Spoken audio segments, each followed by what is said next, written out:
Nous vous bénissons tous au nom de Jésus-Christ de l'éternité qui est descendu avec les enseignements que l'Éternel vient de lui révéler.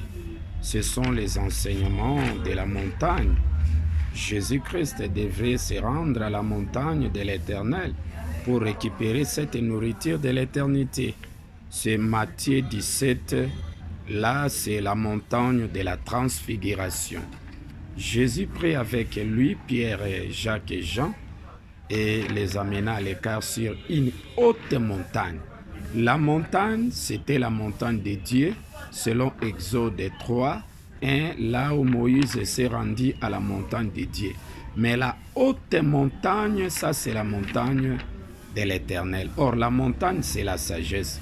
Jésus s'est rendu devant l'Éternel pour récupérer la sagesse de l'éternité auprès de son Père, son enseignant, inspirateur de toutes connaissances.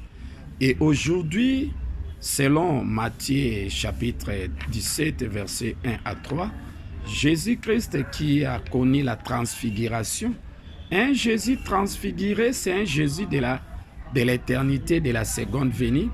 Et ses vêtements, ce sont ses enseignements blanchis, purifiés, éclairés.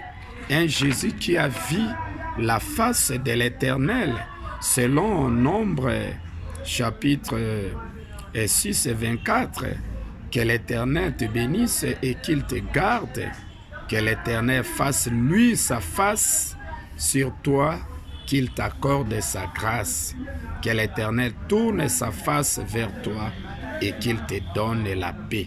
Aujourd'hui, Jésus-Christ de l'éternité n'est plus troublé. Il a vu la face de l'Éternel, il a reçu la connaissance véritable de l'Éternel.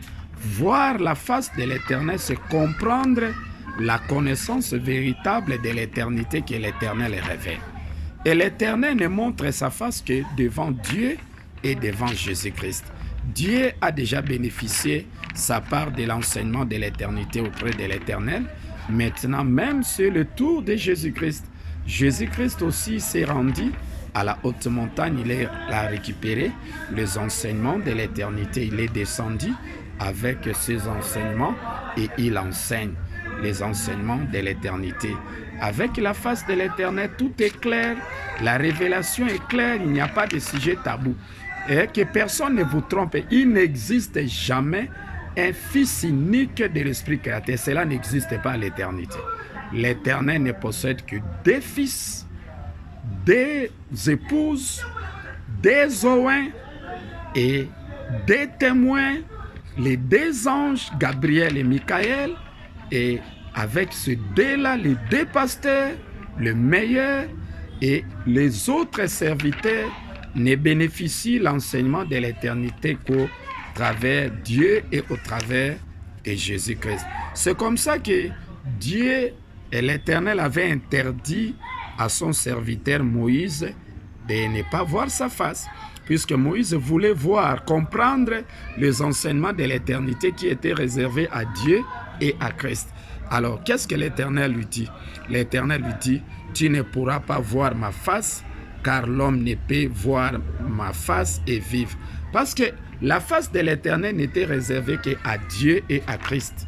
Et aujourd'hui, l'Éternel a révélé sa face à Dieu, il a eu sa part de l'enseignement de l'éternité et maintenant même il a révélé aussi sa face à Jésus-Christ.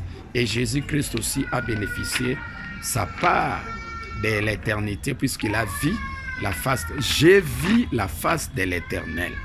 L'Éternel s'est présenté en totalité devant moi. Il m'a conduit toute la nuit dans son bateau et jusqu'à l'éternité. Et c'est comme ça qu'aujourd'hui, l'Éternel s'est incarné en moi et il enseigne les enseignements de l'éternité. Nous vous invitons, mes bien-aimés, à amasser les enseignements de l'éternité que l'Éternel nous enseigne aujourd'hui au travers de son épouse majeure Jésus-Christ qui est présent, qui vous parle maintenant même. Jésus-Christ est congolais, Dieu est congolais, l'Éternel a visité le Congo. C'est comme ça que je dis, mon président Fachi est très béni parce que notre président Félix-Antoine Tshisekedi Fatou Béton est venu au moment même que l'Éternel a visité le pays, le Congo. Que l'Éternel vous bénisse et nous vous invitons à amasser ces enseignements de l'éternité pouvant vous permettre à devenir des éternels et puis retourner à l'éternité. Que l'Éternel vous bénisse et qu'il vous accorde la bénédiction en abondance.